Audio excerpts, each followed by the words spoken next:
Kenyan cleaner Noel Musanga survived Beirut's port blast and waves of lockdowns. But now her internet provider, amid Lebanon's economic meltdown, has announced rates will double. A freelance migrant worker who barely earns enough to survive, Musanga fears her last lifeline to family and work could snap. Working in Lebanon is becoming untenable for her and many others, she says.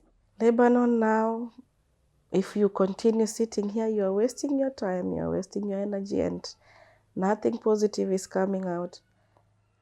Because maybe you are doing like part-time jobs. So you'll be spending it on the internet, buying foodstuffs, paying the house rent, the generator, because everything is expensive and you'll have nothing to save for yourself or to send for your family.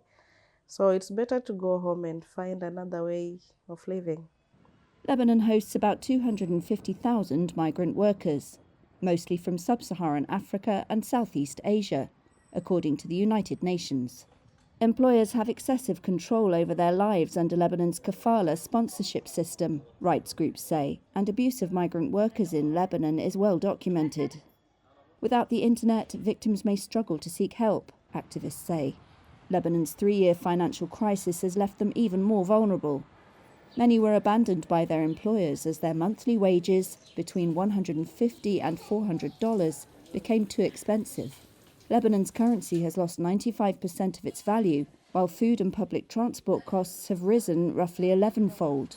Freelance work, cleaning or nannying to pay the bills, has become harder by the day, and workers can't afford to be out of reach. Ethiopian activist Sigareda Berhanu. Most of the people use WhatsApp. So if they don't have internet, they will lose their job. They will lose their connection with employers. So it's really important to have internet for job and to communicate with their family. Until this month, Lebanon's telecom sector had stuck with the government's old currency peg of 1,500 Lebanese pounds to the dollar. Rising fuel costs for transmitters, among other factors, have now prompted the adoption of a more flexible government rate. One digital rights group says that could make bills for phone calls and internet up to 4 times more expensive.